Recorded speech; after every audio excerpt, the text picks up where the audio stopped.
Yo, it's Dave, yes I left Cali behind. The Dave Not in Cali show, one of a kind. Sundays, 5 p.m. Central, truth you can ask for more. Real people, real talk, tune in, we'll explore.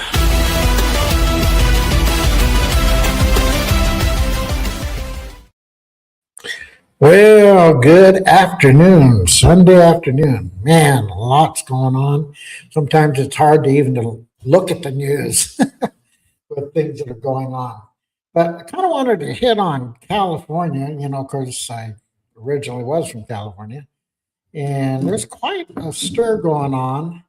We have the new governor race coming up. And so the primaries are in full swing, or at least trying to, figure out who the heck's going to run for what. And let's just show this clip real quick. Let me add this here. Well, tonight, the race to succeed Governor Gavin Newsom is heating up ahead of a critical gathering of high-profile Democrats this weekend. ABC 10 State Matters political reporter Jenny Hutt joins us now with where the race stands now. Jenny, what are you learning? The state Democratic Party convention is this weekend in San Francisco. They plan to endorse candidates in major state races, but there may not be enough consolidation behind one candidate for California governor before the June primary. Nobody really that has broken from the pack. Different candidates who have popped up and been flavor of the month. The race to succeed Governor Gavin Newsom remains a... Just real quick, in case you don't catch the drift, they're talking about Democratic candidates. I mean, they've got quite a few, but nobody's really popped up as being like a front runner or a real charismatic leader, and later on you'll see some of the numbers and you'll see why. Crowded 24 candidate field. These 9 Democrats at the top of the list, with San Jose Mayor Matt Mahan being the newest to the pool. Riverside Sheriff Chad Bianco and former Fox News host Steve Hilton, the leading Republicans. It's happened before where you have a lot of candidates from one party splitting the vote, and you have the minor party actually making it into the runoff. Democratic data analyst Paul Mitchell believes the vote could be split so much it'll make room for a Republican or Republicans to advance to the November general election under California's top 2 system. Mitchell did the math via thousands of hypothetical situations on his online simulator.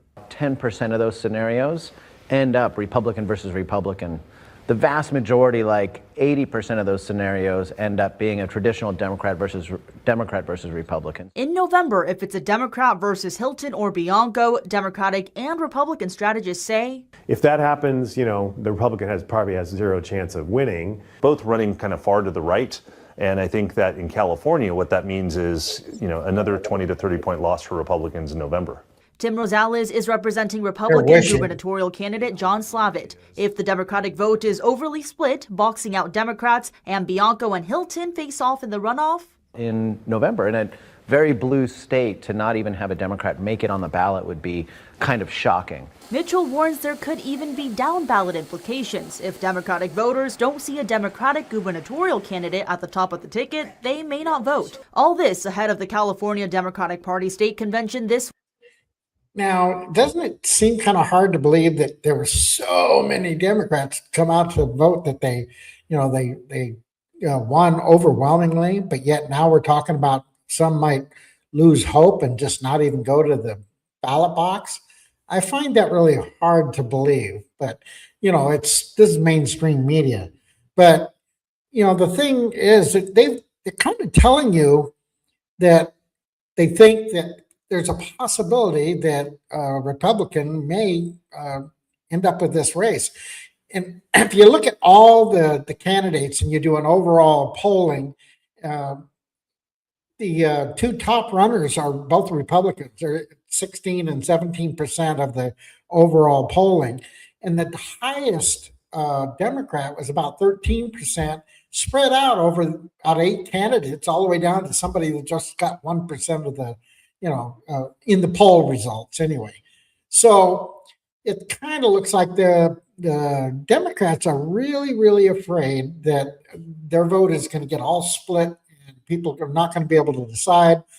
Nobody is a real strong candidate to run against either one of these Republicans. And if one of them drops out and just runs by himself, they've got it. It's, you know, as far as Republican Party goes. If Bianco ends up running by himself, he'll end up winning it. If, you know, Steve runs, then he'll end up, you know, winning, you know, if they do individually. And I don't think that they're going to run against each other. I really don't think that that's going to happen. I think somewhere along the line, somebody's going to kind of concede and say, well, you know, it's better for the party if we, you know, kind of join forces and let's just get this over with so we can get some things done. Not only that, but, you know, Bianco has some negatives about him that both sides don't like. And same way with Steve. So, you know, Steve's kind of got some not so pleasant history of his past too, but nobody's perfect. That's the way I look at it. So you basically have to decide who you think is going to be best for the job. Let me let this finish. I get the chatter in here and don't finish the video. So Weekend, which is an opportunity for the party to consolidate behind a candidate. The bar is too high to get that endorsement with the crowded field, so the party probably won't weigh in. And on the GOP side, Hilton and Bianco are no longer playing nice with each other, a shift showcasing the move towards intra-party consolidation. Now, these analysts say money will also be the name of the game. So far, billionaire Democrat Tom Steyer has spent the most, over $27 million per campaign finance filings. Chris, Laura. Yeah, sounds good, Jenny. Thank you. We do want to mention Jenny will join To The Point anchor Alex Bell in San Francisco this weekend for the California Democratic Party State Convention. This is where the party decides who they want to endorse for governor ahead of the June primary. We have team coverage of the event starting Friday. okay, I guess we'll see what happens out there about that. So while we're on the California stuff, I'm going to hit all the California stuff, but we got some stuff that's happening on the world news side that I want to share with you guys too. But I want to kind of stay on the California theme and get this kind of wrapped up here. So this is an article off of Gateway Pundit, and let me put this up here.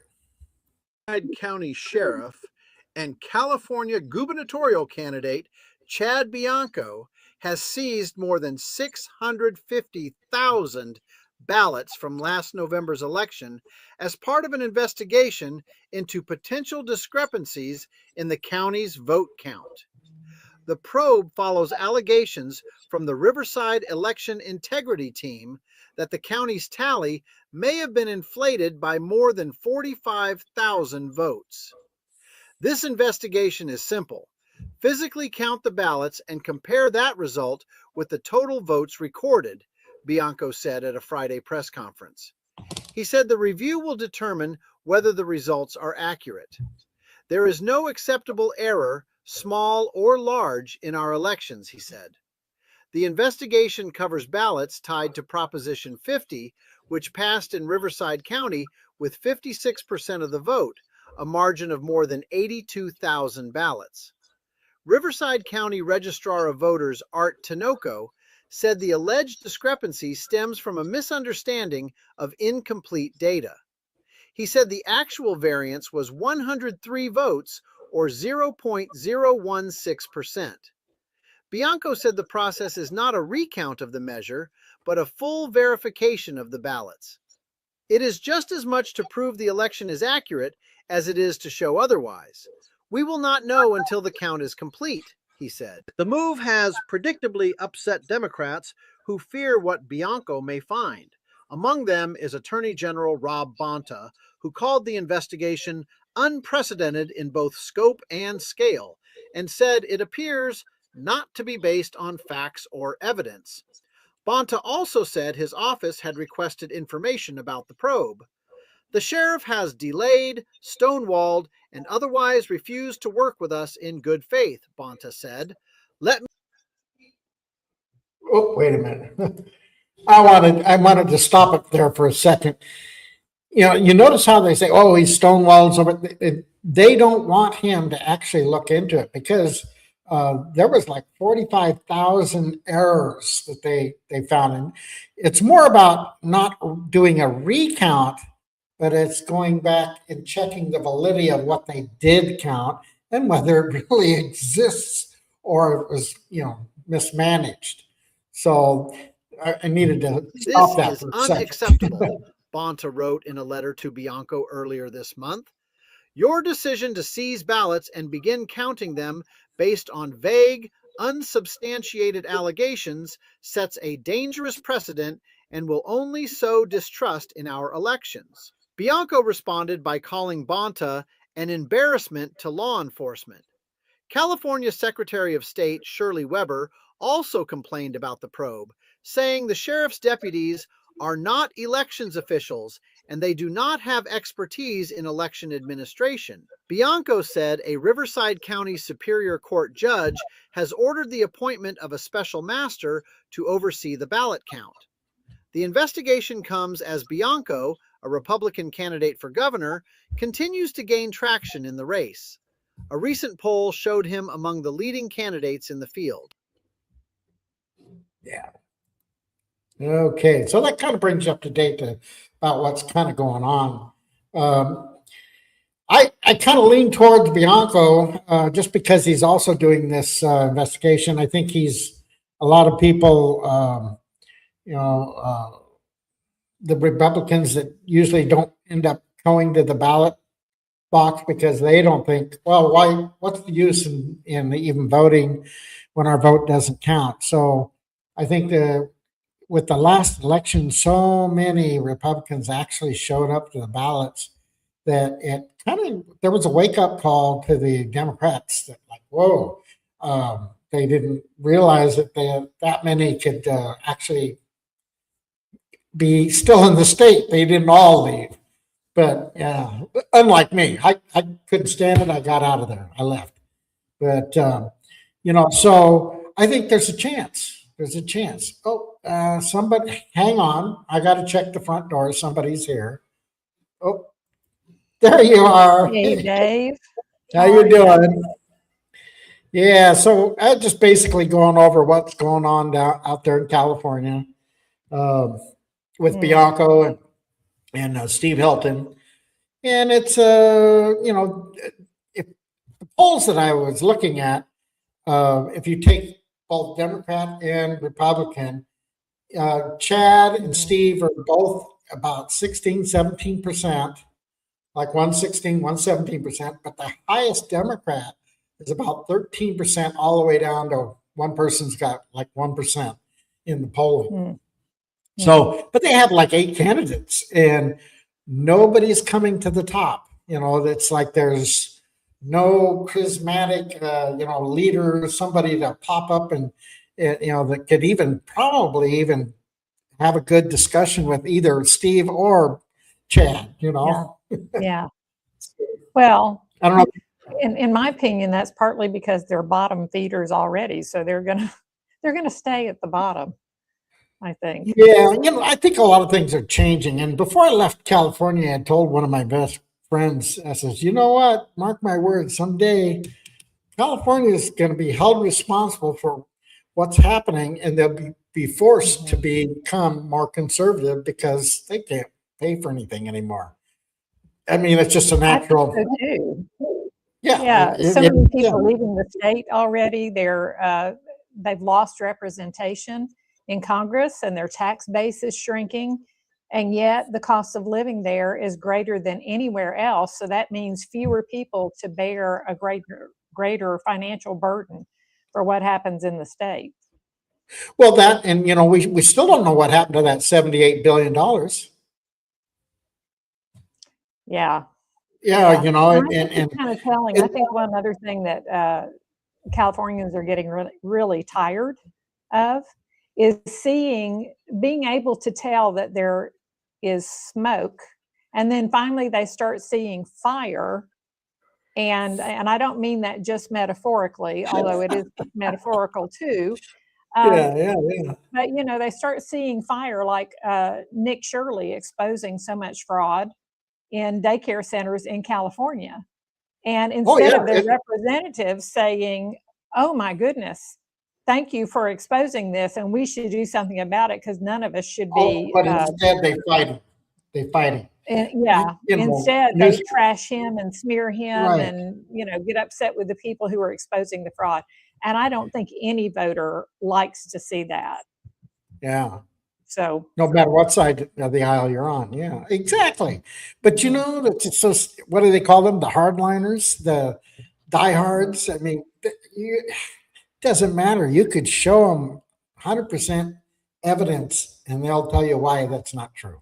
I mean, they don't want to accept, the possibility that, they were wrong. But Dave, look at how many people over the last 10, 20, 30, 40 years even had been what you would consider hardline Democrats. Remember I told you about my dad telling me that he always considered himself a yellow dog Democrat. And I asked him, well, what does that even mean?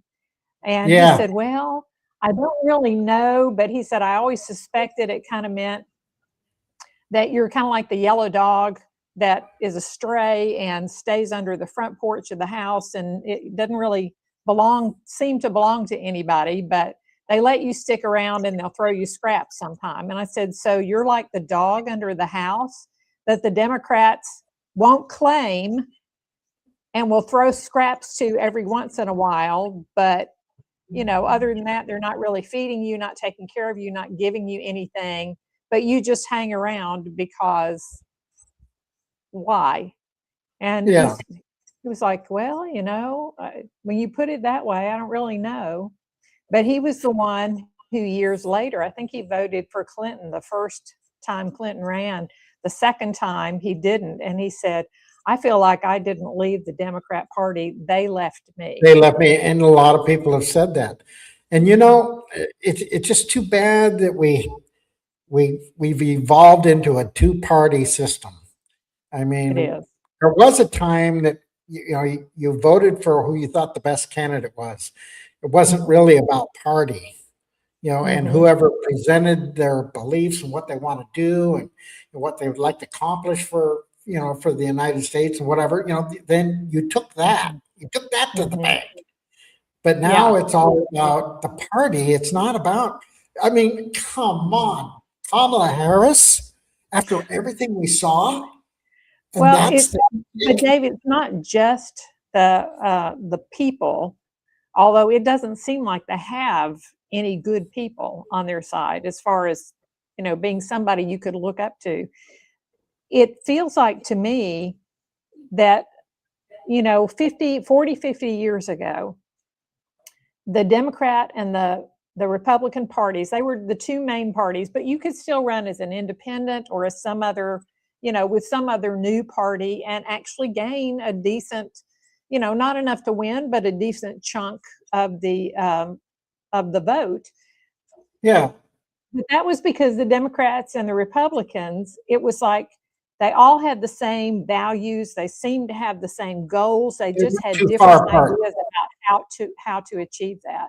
Now, their values seem to be poles apart. Hundreds of miles apart. Yes. And that's one of the reasons there's been such a huge exodus from the Democrat Party. Or as some of those people would say, like my father, it wasn't me who left. I stayed in the same place with what my values are. They just kept getting further left. And I couldn't go there with them. Same thing happens with the Republican Party. There's a lot of people that now are what they call independent or whatever else they want to call themselves because they really don't feel that they fit in that Republican Party position. I'm saying, why do we even have to fit either way? Why can't we just look at the candidates and do that? That's the reason why we have debates and things like that. But it's just the way it is. It's like we're not really voting. It's just, okay, you're a member of this party, you're a member of that party. That's it.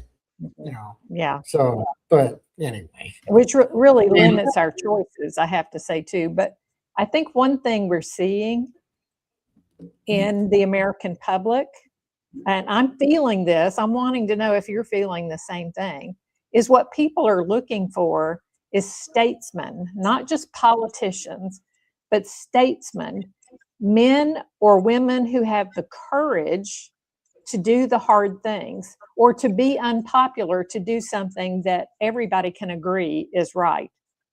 And I'll give you a very I think obvious you're right. instance right now. Yeah. 85% of people in favor of having to show an ID to be able to vote. 85% of the American people in favor of that. And still the Republicans can't get behind it enough. And none of the Democrats will vote for that, even though their constituency wants it too. That's because that means they've all lost touch with the public. Yes. Even our side. The Yes. thing is, and I say our side, that's because we kind of relate more to the conservative side. But you know, sometimes I would say I'm more of an independent when it comes to thinking about all this stuff, because I see a lot of stuff I don't like in the Republican Party and some of the things that they're doing. And of course, you know, we gave a lot of people a lot of chance once they got into their positions, and we're finding out that there's certain people that Trump put in place that are just not doing anything, or at least we're not seeing it. And we're saying, well, why hasn't this been done? Why hasn't that been done? Especially with how his whole administration started off going 100 miles an hour, and then but every department under has just kind of been going 2 miles an hour. I don't quite get that, but maybe I'm looking at it wrong. But yeah. Well, and you know, and I think we've all been waiting because we're thinking, okay, he still has to drain the swamp. You know, because there's no way in the world that you can say, okay, let's take a dive into what we need to do while there's still alligators living in the swamp. Yeah. So we've all been waiting for the alligators to go away or to get rid of them. And many of them have left, but not enough. Yeah. Oh, that's true.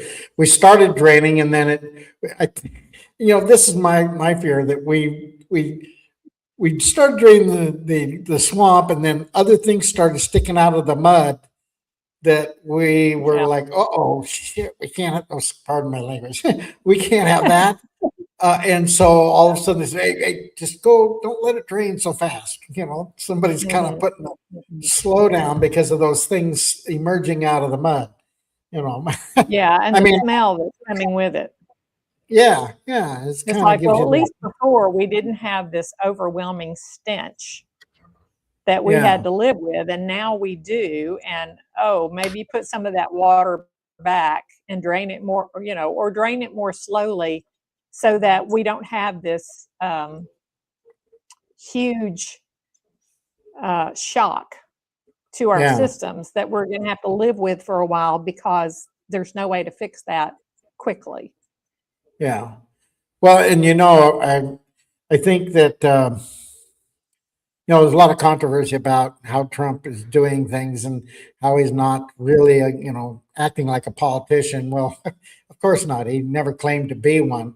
But I think that's the reason why everybody voted for him, because we're getting tired of the politics, you know, and politics as usual, you might say. And like you said, somebody that to have the guts to do something, even if it's not popular, that right there just is a description of Trump right there. Yeah. You know, and I for one was a very skeptical voter for Trump when we first, but the alternative was even worse. So I was afraid to vote for Trump, but I was not going to let Hillary get in there. So actually, the Democratic Party helped elect Trump the first time, just by having Hillary, just because of, you know, and we know that she was pretty a devious person. But anyway, so then once he got in there, then they're thinking, oh gosh, we can't let this happen ever again. We got, you know, they tried to reorganize, and so then we ended up with a mediocre, I call him pussyfooting president. I mean, even when he was more cognitive than, you know, the latter years, it was like, really? I mean, my goodness, I just couldn't see what people would see. I mean, if they really, truly, heartfelt thought he was better, a better choice, even in the primaries, how in the heck did he rise to the top? The only thing is he was a vice president. That was all he had really going for him as far as, that goes. I mean, he never really stood out as a statesman to be something terrific. And you look at a lot of the old videos and he stood for things opposite of what he stood for as a president. So Yes. that kind of tells you something, Yes. Yes. Yeah. But anyway, how about, let me see. I want to see this. Did you see this? We're switching gears, by the way. Different Okay. topic, but kind of Thanks same for letting me topic. know. This is a tweet by Trump. Hmm. He said, Robert Mueller just died. Good. I'm glad he's dead. He can no longer hurt innocent people. Signed, President Donald J. Trump. That's pretty. What would you say? You just tell me. What do you think? Well, Honest. That's what I yeah, mean. honestly, my immediate response is, oh no, I wish you hadn't said that. But on the other hand, it also tells me that he sees Mueller on the kind of level like we would think of the Ayatollah, for instance. It's like, oh, they hurt a lot of innocent people. And we're not thinking that way because we're further removed from it. Yeah. And it's not as blatant as like the Ayatollah is or Hitler was or something like that. I don't think any of us would sit back and say, oh, well, any death diminishes all of us. So I'm really sorry that Hitler committed suicide, or I'm really sorry that the Ayatollah got taken out. I think all of us are, I think it feels more that way to Trump, excuse me, because he is one of those innocent people and probably the one most affected by what happened with Russiagate. And Mueller was the one who was pushing all of that. Oh, yeah, there was more to it. Yeah. Supporting it, right. And a lot of people got damaged in that, not just Trump, although he's the face of the damage that was done. Okay. Well, and I would say too, the biggest criticism will be that, like you say, oh, how can he be so cold and so mean-spirited? Well, this is an interview that was going on. They asked that very question. Of an American citizen, someone who's a Bronze Star, Purple Heart recipient and who served in Vietnam? Kristen, I was with the president in the green room at Davos, and there was a video playing of what may have been an illegal raid on his home at Mar-a-Lago. They are going through his wife's wardrobe, and I watched the look in his eye, and I think that neither one of us can understand what has been done to the president and to his family.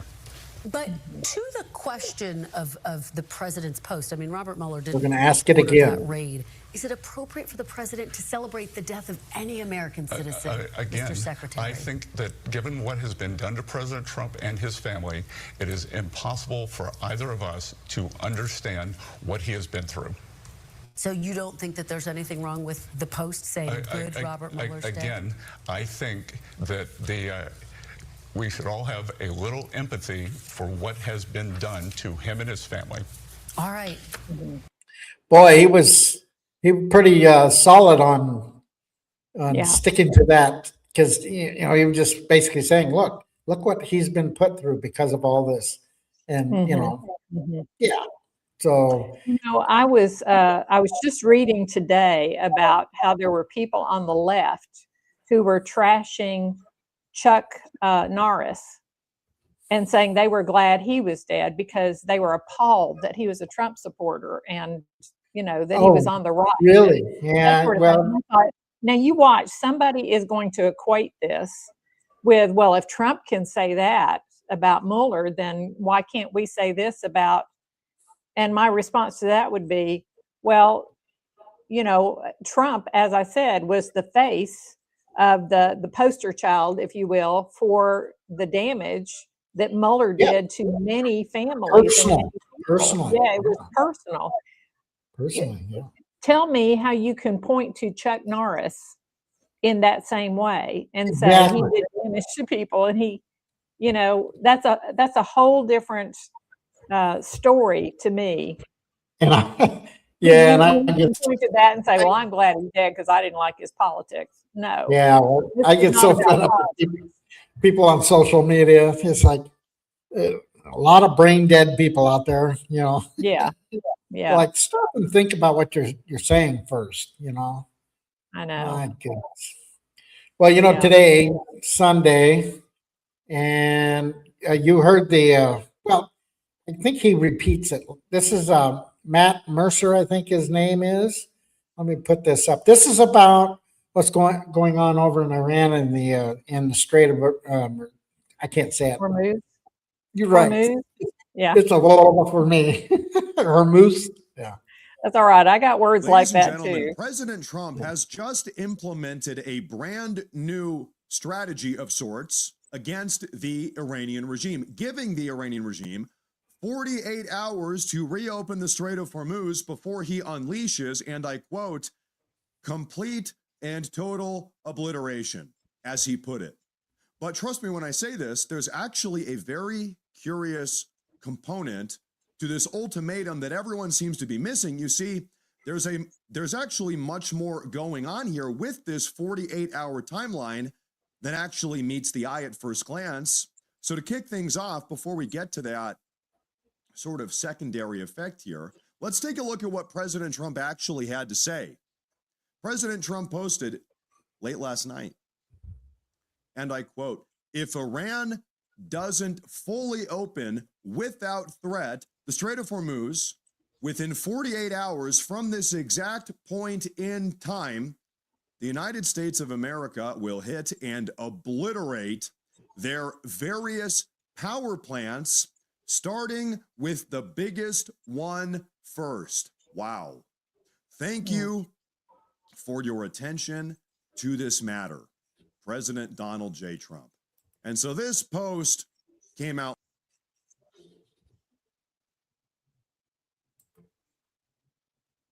Oops, sorry.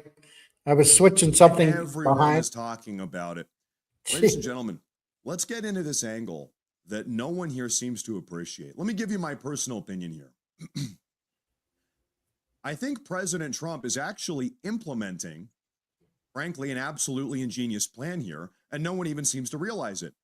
I don't even think that this threat against the Iranian regime, this ultimatum, this 48-hour timeline to start blowing up their energy infrastructure if they don't reopen the Hormuz, I don't even think that this is explicitly targeted at the Iranian regime itself. I'll tell you what I mean by that. I think that this threat is actually designed to put pressure on China, the Arab Gulf nations, Absolutely. and even, yes, on some of our European allies. Think about this for a moment. Who really loses out the most? Who's the biggest loser if Iran? I want to say something real quick because listening to him, I'm like, oh, I wanted to say something. The fact that he basically put a call out to all the allies and NATO's over there, hey, you need to come in and help us and protect it. And the very first response, it was like, oh, this is not our war. He was getting notes back like, no, that's you started this, you take care of it, And he more or less said, well, I wanted to see who would stand us. If you won't stand with us now, maybe you won't stand with us later, which makes a good point of why are we, part of this. And then he does this. And of course, the consequences have changed. So Iranian energy infrastructure starts getting blown up. Well, the Europeans, they lose their energy coming out of the Persian Gulf. The Arab Gulf nations themselves lose their income stream and risk taking retaliatory damage from Iran. And of course, China risks losing all of their Iranian energy as well. So simply put, by threatening to blow up Iranian energy infrastructure, President Trump is actually forcing everyone, the Europeans, the Arab Gulf nations, perhaps even the Chinese, he's forcing them off the sidelines. He's saying, hey, the free ride is over. You benefit more from the Hormuz getting reopened than we do, so it's time for you to chip in a little bit. Otherwise, who knows what's going to happen? To the Arabs and the Europeans, he's saying, if you hate the Iranian regime as much as you say you do, then maybe you should get involved and help us solve this problem. Because keep in mind, they are impacted by all of this infinitely more than we are over here in the United States of America. He also saying at the same time to China, hey, China, unless you want to permanently lose 15% of your annual energy import, which comes from Iran, you likewise had better step up and help us get this situation resolved as well. And then, of course, this applies further pressure on the Iranian regime itself. But like I said, frankly, I don't even think that's the primary objective. But okay, if we are right about all of this, if this notion is correct that Trump is, of course, putting pressure on the Iranian regime, but also putting pressure on the Europeans, the Chinese, and the Arabs, what sort of motion would we expect to see in response? Well, are we seeing any actions getting taken by the Chinese, the Arabs, and the Europeans? Are we seeing that? Well, as it would turn out, yes, we already are. Ladies and gentlemen, take a look at this. We got the report the other day. China is no longer planning to invade Taiwan in 2027, like our best U.S. intelligence had suggested. And now, because of all of this conflict in the Middle East with Iran, now China has determined that they would prefer to take control of Taiwan without resorting to force. Now they want to pursue a path of diplomacy with the Taiwanese as opposed to just invading them outright. Well, isn't that curious? That's curious timing. Might that be because of everything President Trump has done against Iran? Yeah, I think so. China is already altering course, and I expect them to alter course even more. Who else?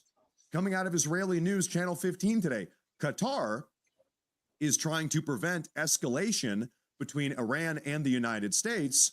Meanwhile, Saudi Arabia and the United Arab Emirates are actually asking Washington, that's Trump, to continue the war and permanently take out the Iranian regime. Okay, we know what they want to have happen here. We also got a statement earlier this morning. Gulf states issue a final warning to Iran, saying continued attacks on the region could force them to take countermeasures against Iran, officials say.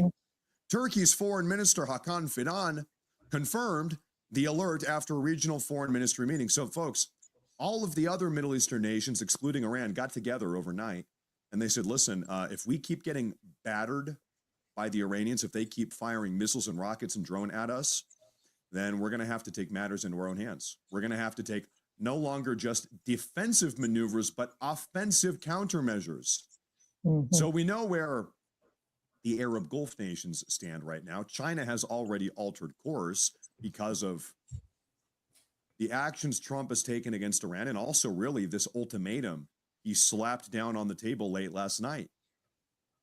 Okay, what about the Europeans? Well, this morning, we got a statement from NATO Secretary General Mark Rutte.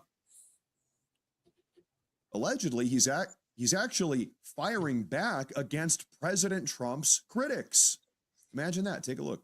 Yeah, can you give us any more concrete direction on that logistically? Will they be sending ships? Will they be sending air support? Will they be sending people and personnel?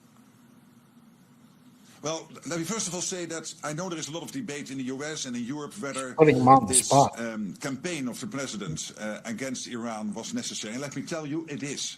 It is crucial that the president, that the US is doing this, to take out the nuclear capability and the ballistic missile capability, because this is posing a threat. It is an existential threat to Israel. It is a threat to the region. It is a threat to Europe, to the whole world. And so it is really crucial that the US is doing this. And I hope that people understand that argument, even if they're doubting whether it was necessary or not. It is necessary, and I commend the president's leadership on this. When it comes to this... Ladies and gentlemen, once again, this is the European, I believe he's Dutch, NATO Secretary General saying, yes, actually what Trump is doing right here is absolutely necessary Yep. He goes on to say on another interview, this time on We're almost ABC, done. talking I to just President got to hear all this. But Israel Sure. says these were intercontinental ballistic missiles that could hit Berlin, Paris, and Rome. Does NATO share that Israeli assessment? We cannot confirm that at the moment, so we're looking into that. But if this would be true, it is the more evidence that what the president is doing here, taking out the ballistic missile capability, taking out the nuclear capability from Iran, is crucial. And exactly as the ambassador just said, Ambassador Waltz, we have seen with North Korea, if we negotiate for too long, you might pass the moment where you can still get this thing done. And North Korea now has the nuclear capability. If Iran would have the nuclear capability, including together with the missile capability, it would be a direct threat, an existential threat to Israel, to the region, to Europe, to the stability in the world. So the president doing this is crucial. And I've seen the polling, but I really hope the American people will be with him, because he is doing this to make the whole world safer. Well, Yeah, so, you know, you let me get rid of that. So now all of a sudden everybody's agreeing with him. You know, and I think that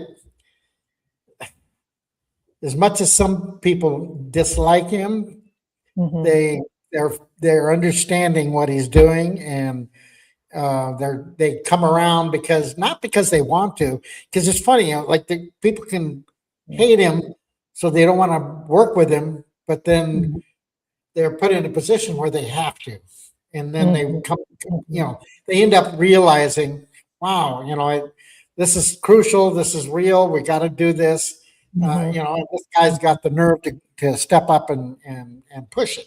So yeah, I and, think you know,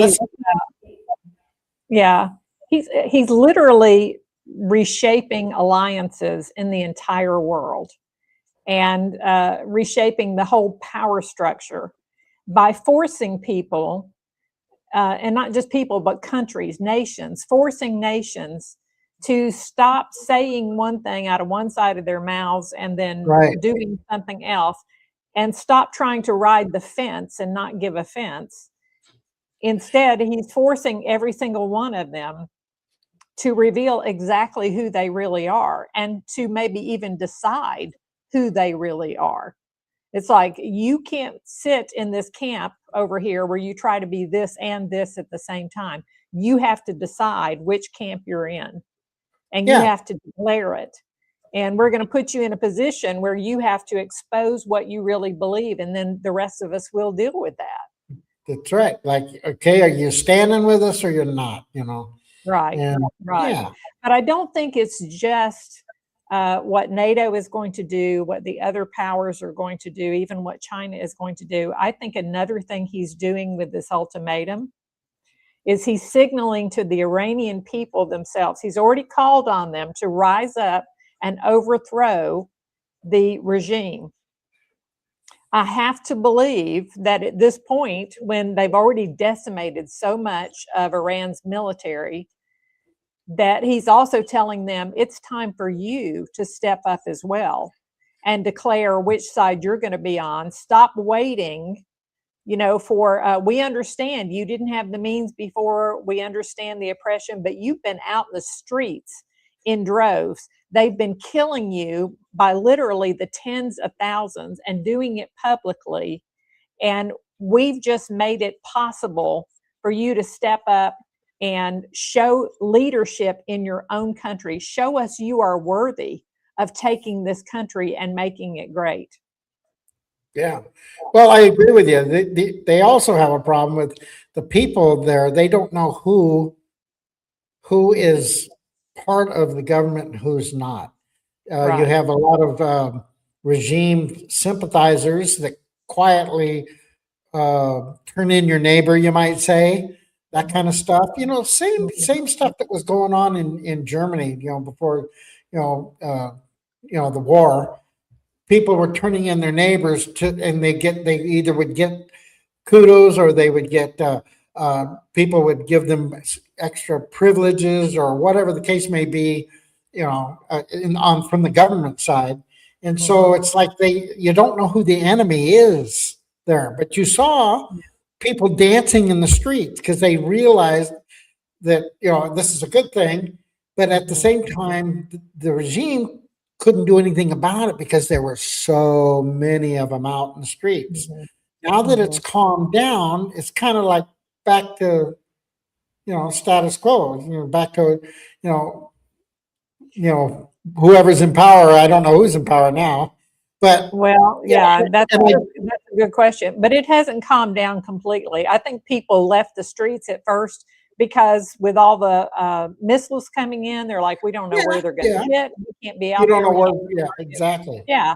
But now that they're seeing that the strikes are more surgical and they're being executed in a specific way, the people have come back out into the streets. I don't think their numbers are as great as they had been before, but that's in part because they know there's still power in that regime. I mean, just look in the last week, I think it was just in the last week, those wrestlers that were, and other athletes who were publicly executed because they had taken part in the protests against the regime like a month ago.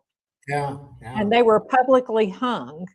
This is a terror campaign that the government is executing against its the own fear, people.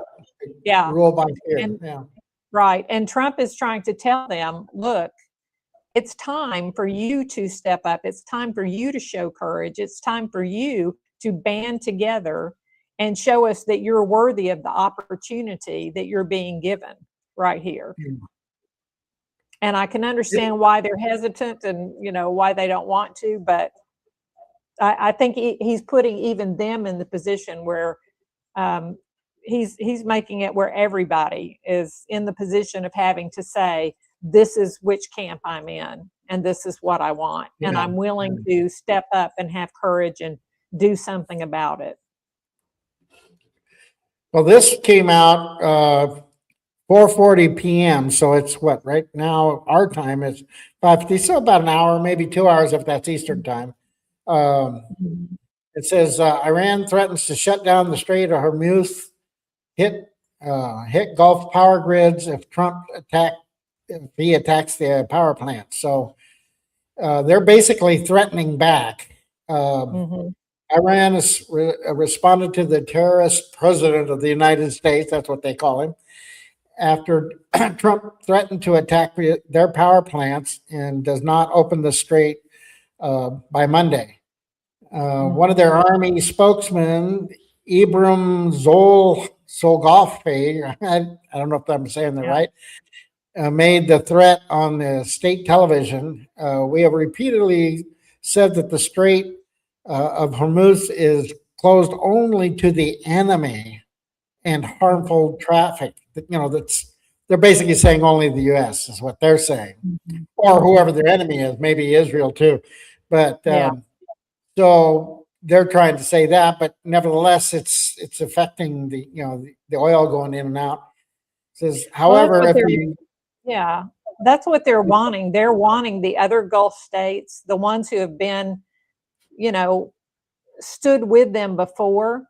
They're wanting them to say, oh, well, this is going to hurt us to keep the strait closed. So now we're going to be with Iran and we're going to ask, the U.S. to stop the campaign. We're going to ask Israel to stop the campaign so that we can have, because otherwise this is going to hurt us too much. But instead, you're seeing exactly the opposite. I think the only one, and I wouldn't even say Qatar, is Qatar. I know that's how they pronounce it, but I wouldn't even say that Qatar is standing with them so much as they're trying to stand in the gap and say, okay, let's not escalate, guys. Right. They're trying to keep things calm down, right. But I can't think of any other nation. And at the same time, I think Trump is just waiting for any excuse to finish it off and get it done. Yeah. They're giving it to him. And all the other countries have pledged to come in and start bringing in to help support this movement too. So what are they going to start attacking every ship that comes in to, trying to, I just don't see how they could actually close it, considering the damage to their infrastructure and their military facilities and so forth. what would it take for us to go and finish off all their military? I mean, where are they going to get, all their bombs and missiles and things like that? So anyway, let's see. What does it say here? It says the Strait of Hormuz will be completely closed and will not reopen until our damaged power plants are rebuilt. So they're basically threatening back that if you destroy our power plants, the strait will stay closed till we have time to rebuild, which is kind of a crazy statement anyway. All power plants and energy and information technology infrastructures of Israel will be widely targeted. So they're basically threatening that they're going to go after all Israel's infrastructure too. Similar companies in the region that have American shareholders will be completely destroyed. Power plants in the regional countries hosting U.S. bases will be considered legitimate targets. Wow. What do you think about that? You know what? I think this is, personally, I think this is a lot of saber rattling. And the reason I think that is they've been so decimated militarily already. They are literally on their last legs, if you could even call it a leg. It's more like a death rattle to me. Yeah.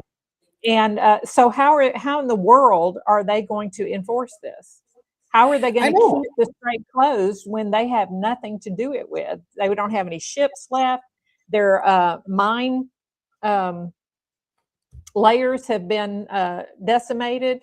They've taken out most of their missiles. They have less than 10% left. And then if they destroy their power plants, they're not even, they've gone after all the plants that were making the missiles too. So it's not like they can get a whole bunch of missiles to come in behind and replenish their supplies. And then if they take out all the power plants, how in the world do they think they're going to do this?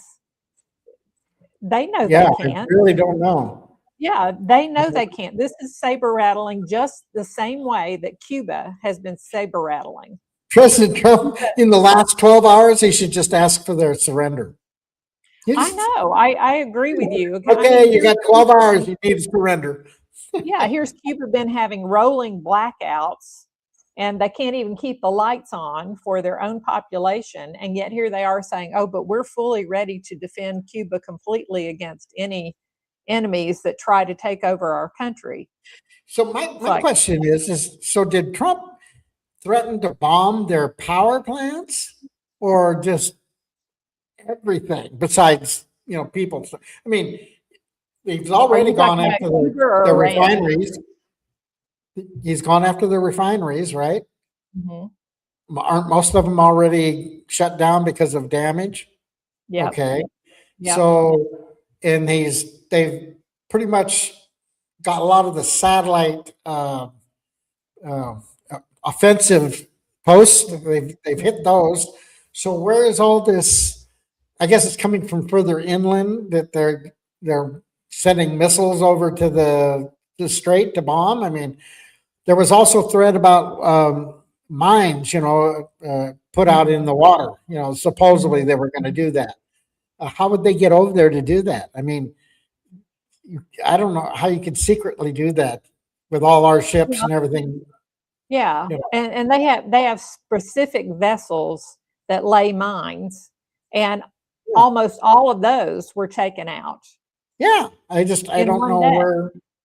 Yeah, so I don't think they're going to be able to do any of this. It's a lot of saber rattling, like I said, but I do think Trump has stayed away from the power plants up until now because he knows once there is regime change in Iran, they're going to need those power plants to rebuild their country, and that's what we want them to be able to do. So this is kind of signaling to the people who are already there, who are not in favor of the regime, who are anti the current regime, and he's telling them, you need to rise up, you need to do something, because now you have a vested interest. You're the ones who are going to be without power now. And I'm not talking about political power. I'm talking about keeping the lights on and, being able to. The thing I see not real good about that is that Exactly. affects He was like, I was trying to make it where it wouldn't hurt you as much, but it's going to now if this is what it takes for us to finish this off. And so Right. now is the time. You've got 48 hours. Now is the time for you to step up, and all these other entities, nations, and so forth, to come together at one time in this one time frame and work together to get this finished. Yeah, yeah.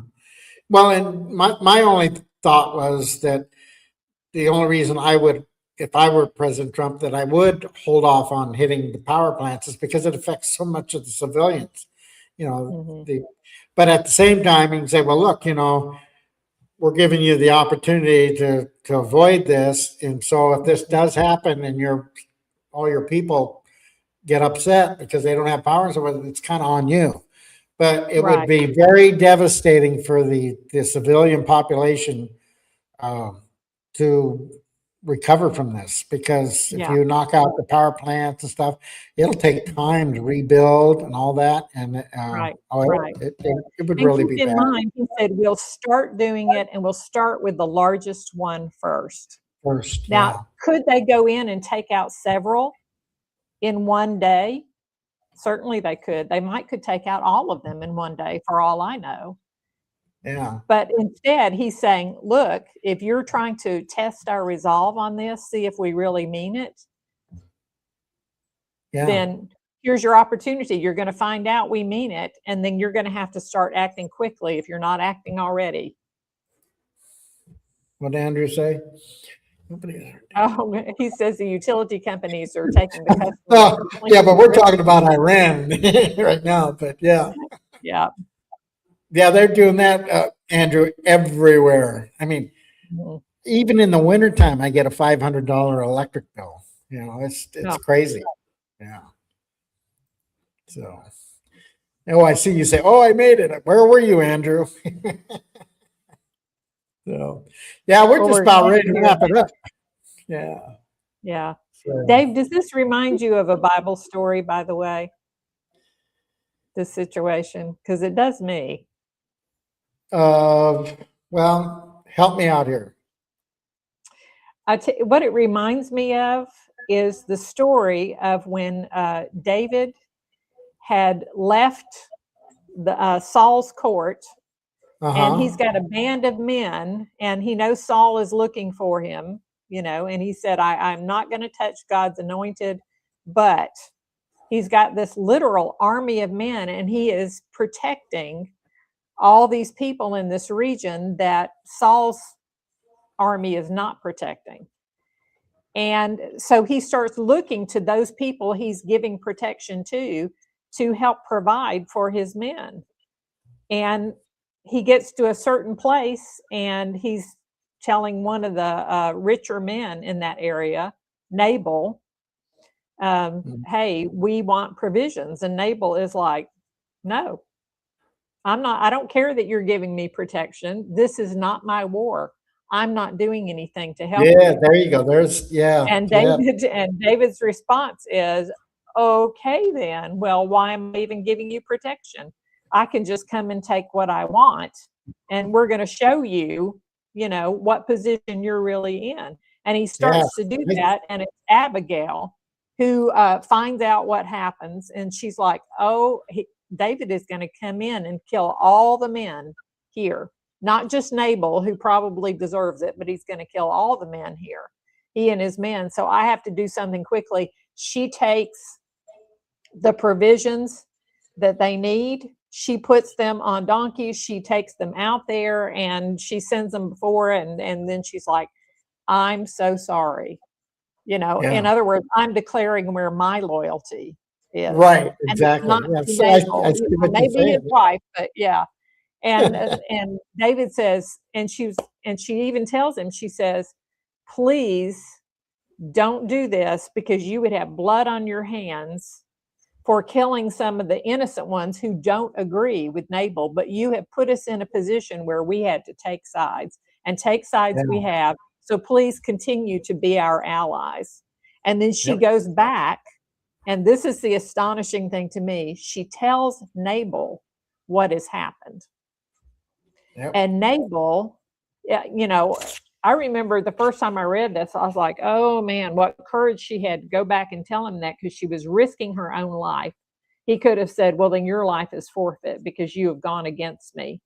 But instead, God struck him, and he just kind of became, you know, apoplectic and had a stroke, is what I think happened. Yeah. And couldn't do anything, and then ended up dying a few days later. Yeah. So I think when people rise up, they act in righteousness, they do what they know is right, and they don't wait to have the assurance that they're going to be safe in doing it. They just have the courage to go ahead and do it and say, I'm going to let the chips fall where they may. Even right. I don't care what everybody thinks. I'm doing this because this is the right thing to do. Yeah. Yes, I think God meets those people where they are and acts on their behalf. Yeah. And I think that's what would happen here. So okay, well, we're at the top of the hour. So gonna have to thank everybody for tuning in. If you're watching this, you know, the recording of it, thank you for watching. Remember to like, share, subscribe, and go over and check out Nina's channel, Southern Digest, and she's also on This Way Network doing the chat session, and that's on Mondays. Monday mornings at 10:30 Central Time. Yep. All righty. Okay. See you guys later. Bye-bye. Thanks, Dave.